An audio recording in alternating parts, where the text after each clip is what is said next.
ठीक। तो market, market process, market operation channel, market supply chain management, ये तीनों का मतलब एक ही होता है।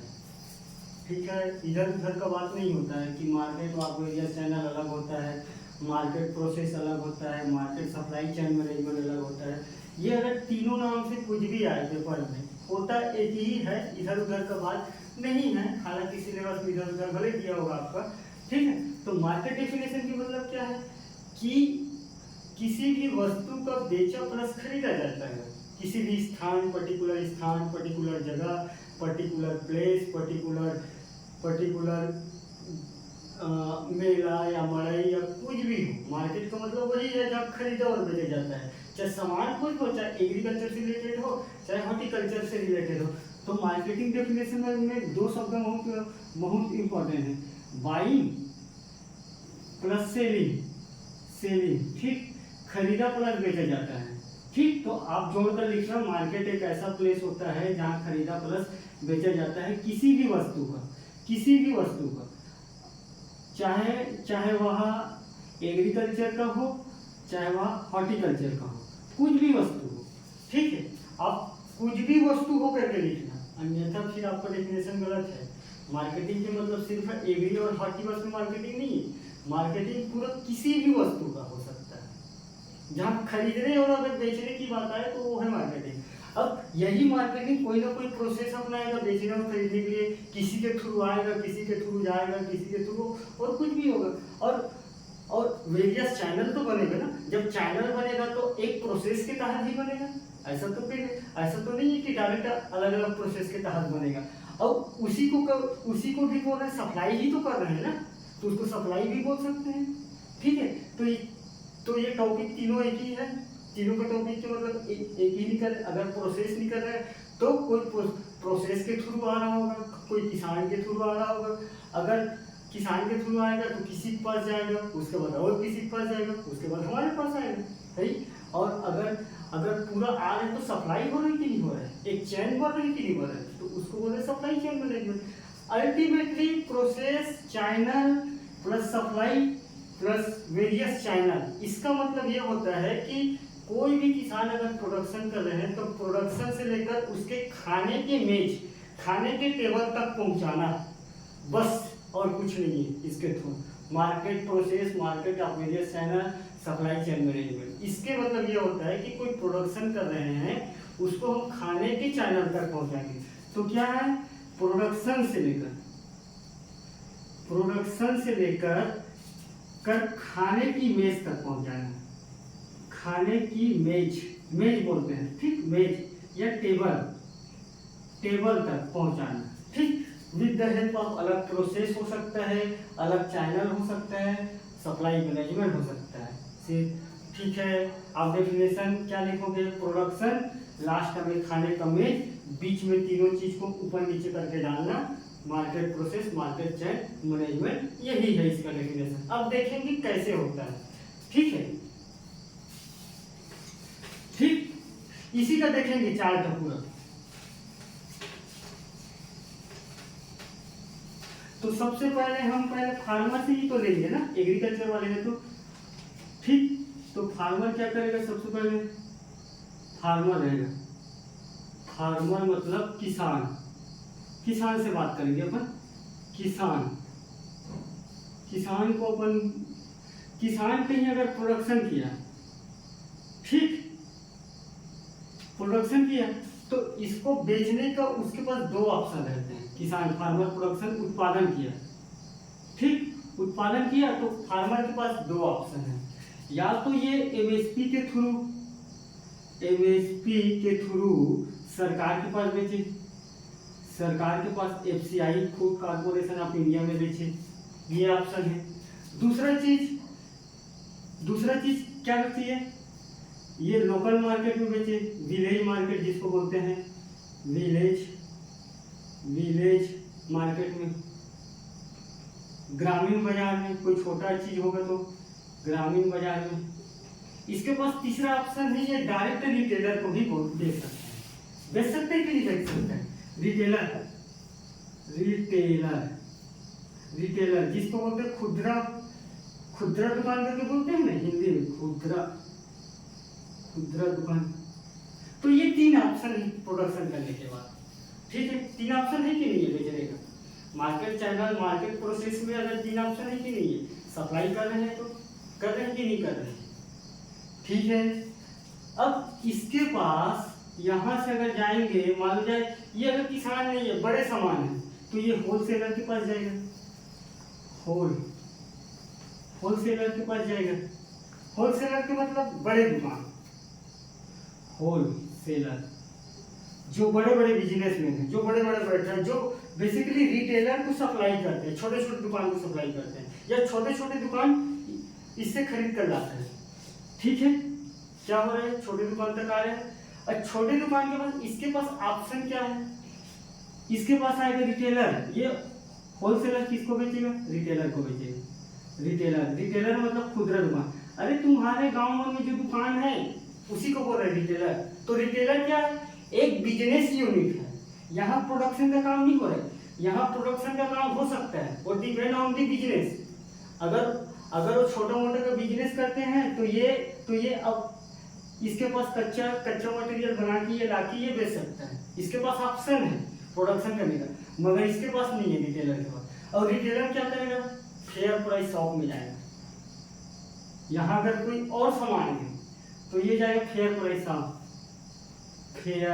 शॉप। अरे फेयर प्राइस शॉप मतलब जो उचित मूल्य का दुकान है वो उसको बोलते हैं।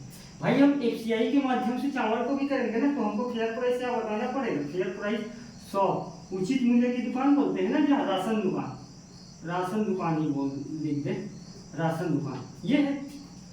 अब यहाँ अगर कोई सरकार के थ्रू जा रहा है तो सरकार के ही थ्रू सरकार के सिस्टम के थ्रू ही फेयर प्राइस तक जाएगा। पूरे यहाँ सरकारी कर्मचारी काम करेंगे यहाँ से, ठीक। तो यहाँ लिख देता हूँ सिविल पर्सन के थ्रू, और सिविल पर्सन के थ्रू यहाँ एक जाएगा फेयर प्राइस में, ठीक है। रिटेलर के थ्रू ही फेयर प्राइस में जा सकते हैं। यहाँ अगर कोई सरकार किसी को ठेका दे देता है कि किसी कंपनी को अगर ठेका दे दिया कि तुम ये काम करो करके, तो डायरेक्ट यहाँ से भी जा सकते हैं। और कोई फार्मर अगर मान लो प्रोडक्शन किया है, ठीक है, तो होलसेलर डायरेक्ट रिटेलर को भी दे सकते हैं, डायरेक्ट फेयर प्राइस शॉप को भी दे सकता है। वो डिपेंड करता है कि कौन सा सामान है, कौन सा क्या चीज़ है, ठीक है। तो इसी को बोलते हैं मार्केट प्राइस प्रोसेस। एक प्रोसेस चल रहा है, एक चैनल चल रहे हैं, एक सप्लाई हो रहा है। और यहाँ से किसके पास जाएगा, यहाँ से जाएगा आगे आप बनाना यहाँ से जाएगा कंज्यूमर तक, ठीक। तो इसी को बोल दे रहे हैं कि market channel, market price, market क्या लिखा था, मार्केट चैन मैनेजमेंट या मार्केट सप्लाई मैनेजमेंट, या जो भी चीज़ बोलो यही है, एक्चुअल में यही है मेन। अब वो डिपेंड करते हैं कि एग्रीकल्चर मार्केट होगा तो यहाँ एग्रीकल्चर के सामान फूड ग्रेन को रख लेना, फूड ग्रेन के बाद प्रोडक्शन से डायरेक्ट जाएगा। यहाँ ये विलेज मार्केट को हटा देना, बाकी सब सेम रहेगा, ये भी सेम रहेगा। अल्टीमेटली क्या हो रहा है, हमको कंज्यूमर तक पहुँचाना है, उपभोक्ता तक पहुँचाना, यही है मार्केट चैन, मार्केट सप्लाई, मार्केट प्रोसेस। एक प्रोसेस हो रहा है, एक प्रोसेस के थ्रू जा रहा है, ये प्रोसेस है, ये जा रहा है। अब अगर कोई रिटेलर बोल रहा है तो रिटेलर बेसिकली जो तुम्हारे दुकान है गांव में, बड़ा दुकान, वो ही है रिटेलर। और वो दुकान वाले लोग बेचने के लिए बड़े दुकान चलाते हैं, होलसेलर। यहाँ ऑप्शन इसी कारण है, कोई अगर छोटा मात्रा में किया तो विलेज मार्केट में भी बेच सकता है, या यहाँ से छोटे मोटे साहूकार के पास भी बेच सकते हैं। साहूकार ये ऑप्शन है, साहूकार, ठीक है, बेच सकते हैं ना साहूकार। अगर सामान कम है तो वो ले जाएगा थोड़ी, वो तो साहूकार को ही देगा ना, छोटे मोटे। अब यहाँ दिक्कत ये है कि बहुत सारा दिक्कत आता है, उस पर मैं नहीं जा रहा हूँ। अड़किया शुल्क, ये शुल्क, वो शुल्क, ये तराजू शुल्क, चाय शुल्क, मार्केटिंग शुल्क, मार्केटिंग पर्ची शुल्क, ये बहुत सारा प्रॉब्लम है जो बेसिकली तुम्हारा कंस्ट्रेन करते हैं सीमाएं, मार्केटिंग की सीमाएं, उस पर आ जाएंगे बात, ठीक है। तो मार्केट प्रोसेस बोले, मार्केट चैन बोले, इतना ही है इसको। और नीड्स ऑफ मार्केट मतलब क्या है, बेसिकली यहाँ तक स्क्रीनशॉट मारोगे, ठीक।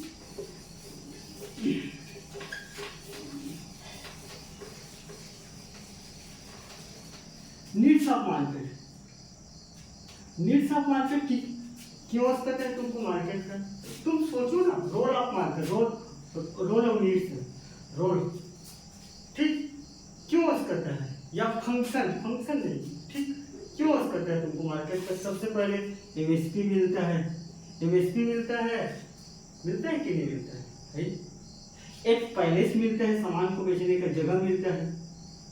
एमएसपी पैसे, एमएसपी मतलब क्या है कि किसी भी दाम, किसी भी वस्तु का या किसी भी सामान या किसी भी क्रॉप्स का, हम हॉर्टिकल्चर है, एग्रीकल्चर है, तो हम किसी भी क्रॉप्स को बोलेंगे, किसी भी क्रॉप्स का सरकार द्वारा एक निश्चित रेट देता है, उसी को बोलते हैं एमएसपी। तो हमको एमएसपी मिल जाएगा, तो एमएसपी मिलेगा तो यहाँ जो कोचिया है, कोचिया समझ रहे हो ना, कोचिया मतलब क्या है, जो बीच के खाने वाला, जो बीच के खाने वाला क्या हो जाएगा, हट जाएगा, क्योंकि सरकार जितना किसी भी रेट, किसी भी क्रॉप्स का अगर तय किया है तो उतना मिलेगा, तो हमको यहाँ फायदा है ना, है। तो यहाँ घूसखोरी कम हो रहा है, ब्लैक काला बाजारी कम हो रहा है कि नहीं हो रहा है, ठीक, एक प्लेस मिलेगा, है। और हमको मार्केट है तो सभी सामान का रेट पता रहेगा, सामान का अगर रेट पता रहेगा तभी तो हम क्या करेंगे, तभी तो हम प्रोडक्शन करेंगे उसके बेसिस पे। अब यार तुम अगर मान लो जाए अगर भिंडी का रेट नहीं है, भिंडी का प्रोडक्शन करोगे तो क्या मतलब, कोई मतलब का है नहीं, तो डिपेंड करता है कि मार्केट, तो आप लिखना नीड्स ऑफ मार्केट है, क्योंकि एमएसपी मिल जाता है, क्योंकि एक जगह मिल जाता है, सभी फार्मर को एक जगह मिल जाता है जिससे उसकी सामान बेचने में दिक्कत नहीं आती है, ठीक है। तीसरा है सामान का एक रेट पता रहता है, मार्केट भाव पता रहता है, ठीक। और क्या फायदा हो सकता है, आप खुद सोचो, आप खुद सर दर्द करो, सोचो, बस यहाँ सोचने वाला ही टॉपिक है, बेसिकली ये पढ़ने वाला टॉपिक नहीं, ठीक। अब चौथा चीज क्या हो सकता है यहाँ है, डिमांड पता रहेगा ना, ठीक, इसकी आवश्यकता कितना रहेगा, डिमांड पता रहेगा भाई, किसी भी चीज का आवश्यकता होगा मार्केट में तभी तुम सप्लाई करोगे, आवश्यकता नहीं है तो कोई मतलब का नहीं सप्लाई करने, ठीक। साथ ही साथ आपको सप्लाई कितना करना है ये मार्केट से ही तो पता चलेगा ना, अगर किसी भी सामान ज्यादा आ गया है तो तुम उस सामान का सप्लाई करोगे तो रेट नहीं मिलेगा। तो ये 5 बेसिक बात है जो मैं तुमको सोचने के लिए छोड़ा हूँ। अब तुम यहाँ सोच के कुछ जो भी चीज लिखोगे इसके अकॉर्डिंग वो सब सही है, ठीक है। मैं ये आपका माइंड खोल रहा हूँ, पेपर में कोई 200 पेज का 24 घंटे के समय में नहीं पढ़ पाएंगे, इसी कारण मैं माइंड खोल दे रहा हूँ, माइंड खोलना, लिख लेना, ये 4-5 बेसिक ऊपर की बात को याद रखना ताकि इसको सर देखे और आपको समझ आ जाए, ठीक। तो नीड्स और रोल यही तक है, ठीक है, बात यही तक समाप्त करते हैं, ठीक। आज देखेंगे basic guidelines for preparation of production report. Basically ये उस पर्सपेक्टिव पे इसको डाला है कि आप किसी भी रिपोर्ट को बनाने से पहले क्या क्या फॉर्मेट रहता है वही समझ जाओ, इसका मतलब और कहीं और कुछ नहीं। जो मैं बताऊंगा ध्यान से सुनना, इधर उधर देखने की जरूरत नहीं पड़ेगा, ठीक। अब हमको सिर्फ मेरे को कई लोग बोल रहे थे कि इंश्योरेंस भी पढ़ा दो, तो मैं 10 मिनट में किसी भी टॉपिक को पढ़ा के जस्टिफाई नहीं कर पाऊंगा, वो सब बड़ा टॉपिक है।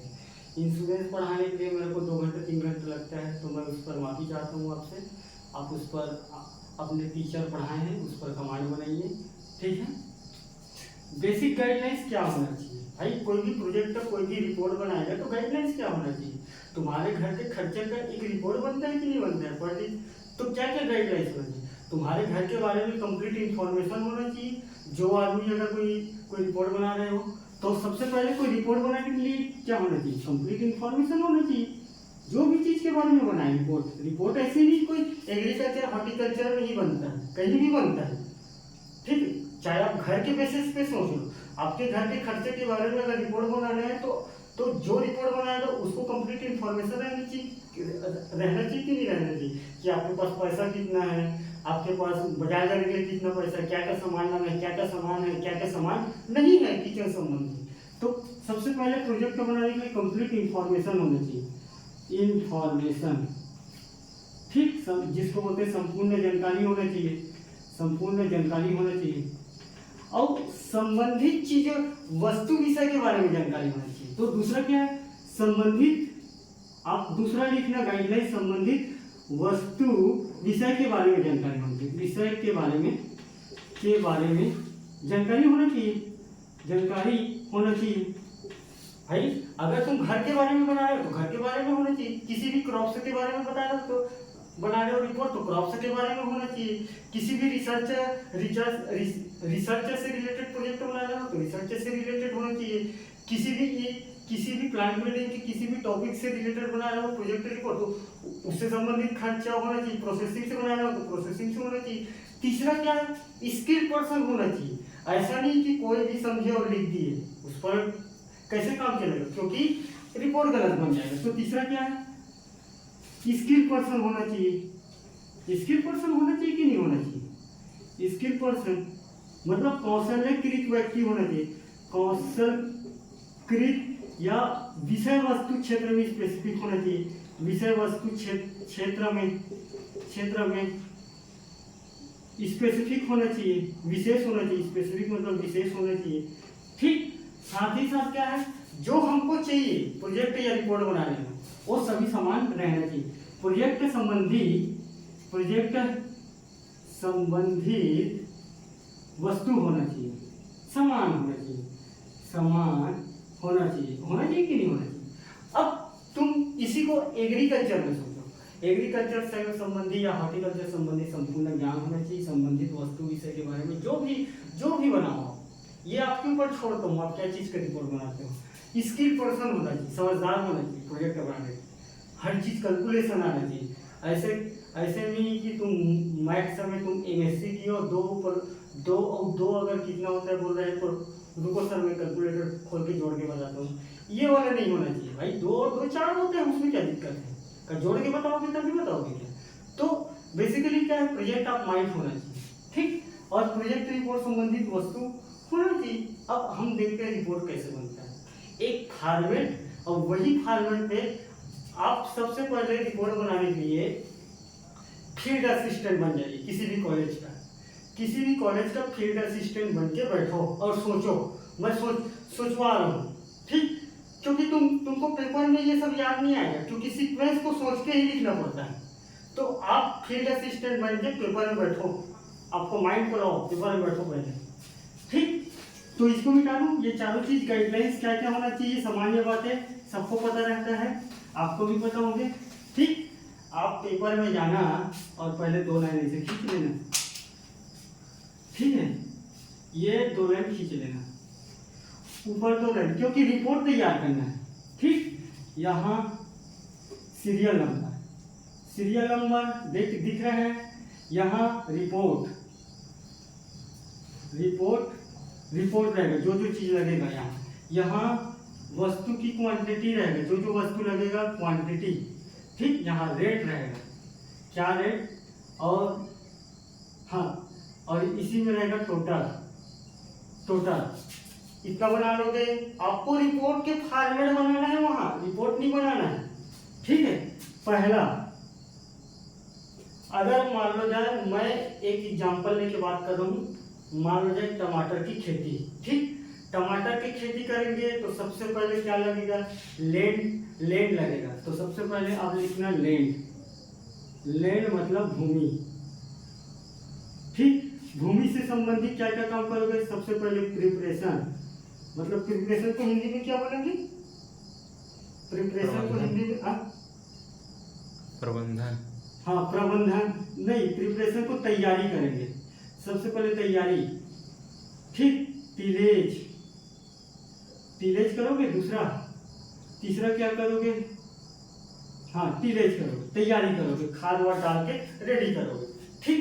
तो रेडी करने में हमको कितना खर्चा है, आपको तो खर्चा लिखना नहीं है, आपको तो सिर्फ फॉर्मेट समझना है, क्योंकि यही फॉर्मेट ही बनाना, आप सीधा इसे गोला गोला यहाँ करना। अगर कोई व्यक्ति मान लो जाए एक्चुअल में खेती किया होगा तो कंप्लीट, अगर उसको रेट हर चीज के बारे में मालूम होगा तभी ये रेट डाले। अन्यथा फेंक फाक के रेट डालने वाला काम मत करना। जहाँ टीचर 4 में अगर 3.5 नंबर दे रहे हैं वहां तुमको 1.5 नंबर धरा देगा।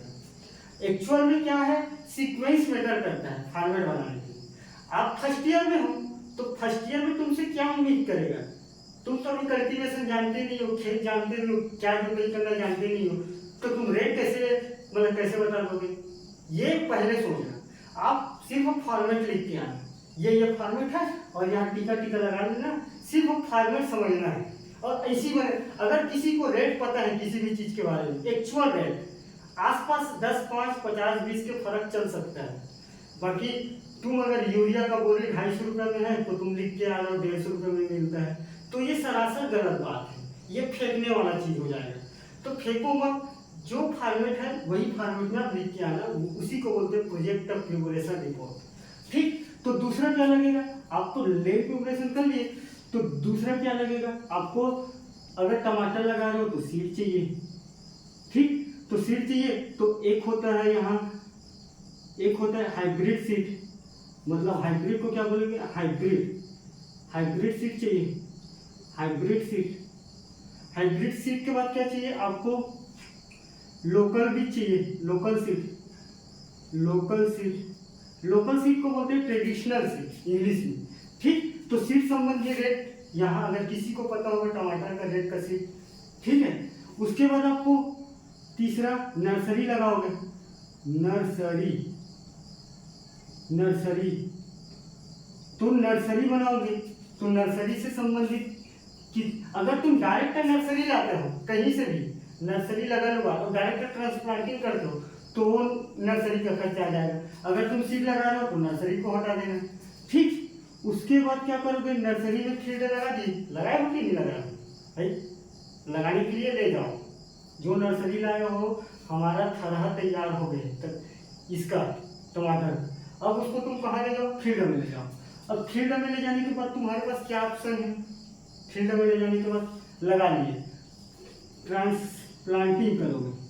ठीक, तो ट्रांसप्लांटिंग मतलब प्रवर्धन करोगे, तो प्रवर्धन में जितना खर्चा आएगा हो गया।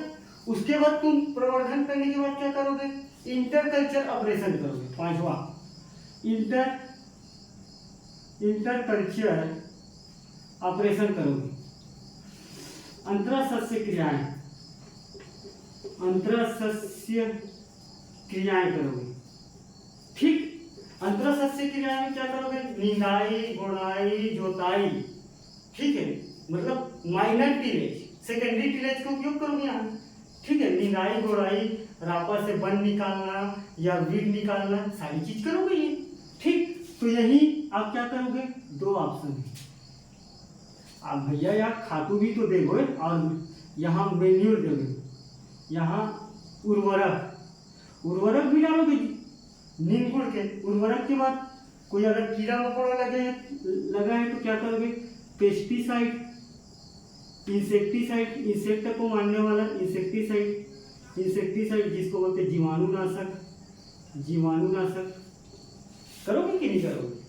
और जीवाणुनाशक के बाद क्या करोगे, आप सारी चीज हो गए, प्रोडक्शन हो रहा है तो भाई आप हार्वेस्टिंग करोगे कि नहीं करोगे। ये सारी चीज का रेट डला है यहाँ मैं 0 इसी कारण बोल रहा हूँ क्योंकि मेरे को रेट पता नहीं किसी भी चीज का, मैं फेंक नहीं सकता। आपको सिर्फ फॉर्मेट ही लिख के आना है, इधर का रेट नहीं लिखना है। अगर कोई प्रोडक्शन एक्चुअल में कर रहा है वही बंदा या वही लड़कियां या बॉयज लिखे, अन्यथा न लिखे, फालतू फेंकने वाली बात। ठीक, यहाँ तक आ गए। अब यहाँ कटाई करेंगे, कोई भी चीज हो, कटाई, हार्वेस्टिंग, ठीक, या तोड़ाई, जो भी, तोड़ाई बोलो या कुछ भी बोलो, तोड़ाई के बाद क्या करोगे, इसको भंडारण करोगे, जिसको बोलते हैं स्टोरेज करोगे। स्टोरेज करें, अब भंडारण। ठीक, अब भंडारण के बाद क्या है, भंडारण के बाद क्या करोगे, मार्केटिंग। ठीक, नहीं, मार्केटिंग से क्या करोगे, भंडारण की वहां पैकेजिंग करोगे, भराई। भाई कोई भी सामान अगर तोड़ाई की हो तो उसको भराई करोगे। भराई के बाद क्या करोगे, मैं ऊपर का मिटा दे रहा हूँ और जस्ट इसके नीचे लिखना है, बात समझ में आ रहा है, मिटा दूं ऊपर का, इसके जस्ट नीचे लिखना है आपको।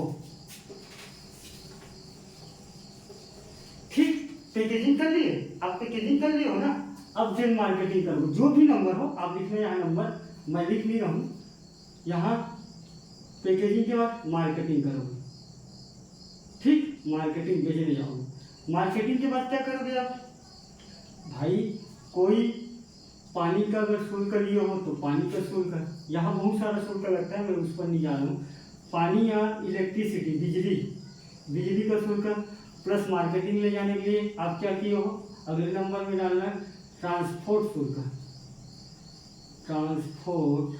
शुल्क, गाड़ी वाड़ी में ले जाओगे ट्रांसपोर्ट शुल्क, और अन्य अदर शुल्क भी डालना, 1-2 रुपये करके डाल देना। अदर शुल्क कोई ना कोई चाय पानी बीच बाज में जाते हुए पियो ना, अदर शुल्क बोलते हैं इसको, अन्य शुल्क। और आप नीचे में मस्त यहाँ करके सभी पॉइंट को ऐसी मिनकी डाल के आप सामान्य भाषा में आप यहाँ टोटल करके खींचना, अपने फॉर्मेट को तैयार करना, यहाँ लिखना टोटल करके, और टोटल करके आप यहाँ 0000 करके लिखना, वो बात समझ जाएंगे। 00 मतलब आपको रेट पता नहीं है, फॉर्मेट पता है, और आपसे फॉर्मेट ही उम्मीद करेंगे कोई भी टीचर फर्स्ट ईयर में, आपको रेट उम्मीद नहीं करेंगे। जब थर्ड ईयर में जाओगे ना, सेकेंड ईयर में जाओगे, तो वहाँ प्रोजेक्ट प्रिपरेशन है, वहाँ आपको रेट लिख के दिखलाना पड़ेगा, फॉर्मेट यही रहेगा। उसके बाद यहाँ दर्शाना कि टोटल कॉस्ट प्रोडक्शन, जितने आपको प्रोडक्शन में लगा है उसका रेट, ठीक, ऐसे, ठीक। और टोटल बेचने के बाद जो पैसा तुम्हारे पास आया है, तो प्रॉफिट नहीं, उत्पादन 00 यहाँ आ जाएगा। उसके बाद दोनों को माइनस कर दोगे, जितना उत्पादन हुआ है और जितना लागत लगा है। भाई टोटल कॉस्ट कितना लगे, प्रोडक्शन में जितना लगा होगा उत्पादन में, उसको आपका जो उत्पादन हुआ है उससे माइनस कर दोगे, और जो तुम्हारा बचेगा उसी को बोलते हैं नेट प्रॉफिट। शुद्ध रूप से नेट प्रॉफिट, शुद्ध उत्पादन, ठीक, शुद्ध पैसा जो बचा है वो। इस प्रकार से आपका प्रोजेक्ट का प्रोग्रेशन रिपोर्ट बनता है। और अंतिम में मेरा बात यही है कि कोई अगर सुन रहा हो तो किसी से इधर उधर देखने की जरूरत नहीं, ये आपकी मर्जी है। अगर कोई व्यक्ति अगर 1 घंटा या 24 घंटे में अगर बोलता है कि मैं 200 पेज का पढ़ ले रहूँगा, तो मैं आपसे हाथ जोड़ के विनती है, आपका कॉपी ही पुस्तक पढ़े। ये वीडियो आपके लिए नहीं है, ये वीडियो उन बच्चे के लिए है जो समझना चाहते हैं और जो समझ कर लिखना चाहते हैं, और जो 4 साल तक कभी किसी भी एग्जाम में फंसना नहीं चाहते। ICR, BHU, JET, चाहे जो भी चीज़ हो, मैं उस पर नहीं जाऊँगा। आपको बेसिकली मेरा काम है फॉर्मेट बनाना, इसी फॉर्मेट में लिखना, और यही बना के आना प्रोजेक्ट का प्रोग्रेशन रिपोर्ट में, ठीक है। इधर उधर बिल्कुल नहीं करना है, इधर उधर में जाओगे तो भटक जाओगे। और मेरा ये इंश्योरेंस का मैं टॉपिक डिस्कस नहीं करूँगा ना, और किसी भी टॉपिक टाइम कितना 28, इस पर 28 हुआ पूरा,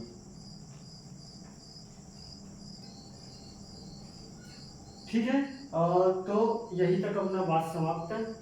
आगे आपकी जो आपका टीचर वहाँ समझाए आप उस पर बेस बनाएं, हम पर ज़्यादा भरोसा न रहे, बाकी टॉपिक पे ना हम पढ़ाएंगे भी नहीं, ठीक है। हम पढ़ाएंगे तो हम इसी कॉन्सेप्ट के साथ पढ़ाएंगे, हमसे पढ़ोगे तो पुस्तक कॉपी पढ़ने की जरूरत नहीं पड़ेगी, ये हमारी भरोसा रहता है। भरोसा ये है 60 नंबर का होता है, 55 दिलवाने का ताकत है बस। अगर मैं कंटिन्यू पहले से पता रहता पढ़ाता तो मैं दावा करके बोलता। आज मैं कम टॉपिक पढ़ा रहा हूँ तो जो टॉपिक कठिन है उसी पे बात करता हूँ, ठीक है। सरल टॉपिक में क्या है, 2 प्रकार के होते हैं। देख, मार्केट इफिशिएंसी, कई लोग मार्केट इफिशिएंसी बेसिकली डिमांड और सप्लाई पे बेस्ड है, उसी को बोलते हैं मार्केटिंग। अगर किसी भी चीज का डिमांड है और उसका सप्लाई कम है तो मार्केट इफिशिएंसी ज़्यादा होगा। अगर किसी भी चीज का अगर मान लो सप्लाई ज़्यादा है, डिमांड कम है तो क्या होगा, डिमांड कम है तो क्या होगा, इफिशिएंसी कम हो जाएगा। तो जो डिमांड और सप्लाई के अनुबंध को मार्केट इफिशिएंसी कहते हैं, ठीक है। आप सोचो ना भाई, मार्केट में कैसी इफिशिएंसी हो सकता है। आप सोचो, पढ़ो मत, आप सोचो इफिशिएंसी मतलब क्षमता, बस आप क्षमता या दक्षता, आप उससे क्या सोचते हो, सप्लाई और डिमांड के बीच में अनुबंध है ना मार्केट। सप्लाई कम है, प्राइस ज़्यादा होगा, इफिशियंसी बढ़ेगा। भाई मांग ही कम है, सप्लाई बृहद रूप में है, तो इफिशियंसी क्या होगा? इफिशियंसी कम हो, क्या हो? ये आप सोचो ना, क्या हो सकता है भाई? जैसे कि मान लो यार मेरे को चाहिए 10 kg गेहूँ चाहिए, गेहूँ का मार्केट सप्लाई कम है, गेहूँ का मांगने वाला ज़्यादा है, तो मार्केट की इफिशियंसी की ज़्यादा होगा कि नहीं होगा? भाई गेहूँ को मांगने वाले कैंडिडेट बढ़ जाएंगे, बस यही है मार्केट इफिशियंसी। नीड्स में आप सोचो, रोल में आप सोचो, फंक्शन में आप सोचो, क्या क्या फंक्शन है मार्केट का। अब बेसिकली कोई अगर दावा करेगा सर अधूरा छाप है करके, तो अधूरा छाप है, अधूरा छाप नहीं है, कॉलेज के काम चलाने लायक है। मैं बेसिकली मार्केट के स्ट्रक्चर का उतना ही पोर्शन बनाया हूँ जितना तुम्हारे सिलेबस में है। अगर मैं मार्केट के चैप्टर पढ़ाने जाऊँगा तो मेरे को मेगा खुद पार के जाना पड़ेगा मार्केट बेचने के लिए, फिर आप समझ नहीं पाओगे। इसी कारण जो काम पर है उसी पे बात किए हैं। और इससे संबंधित 2 प्रकार के और होते हैं मार्केट, ठीक है, एक डायरेक्टर एक इनडायरेक्टर, वो एकदम सामान्य बात है, कोई बड़ी बात नहीं है। और होता है top down approach, bottom up approach, 2-3 types होते हैं और उस पर जाने की जरूरत है। मार्केट क्लासिफिकेशन में आप सिंपल से किसी भी बुक कॉपी को देख लेना, उस पर समझाने वाला चीज़ नहीं है, जो था वो मैं समझाया। बाकी ठीक है, थैंक यू। आप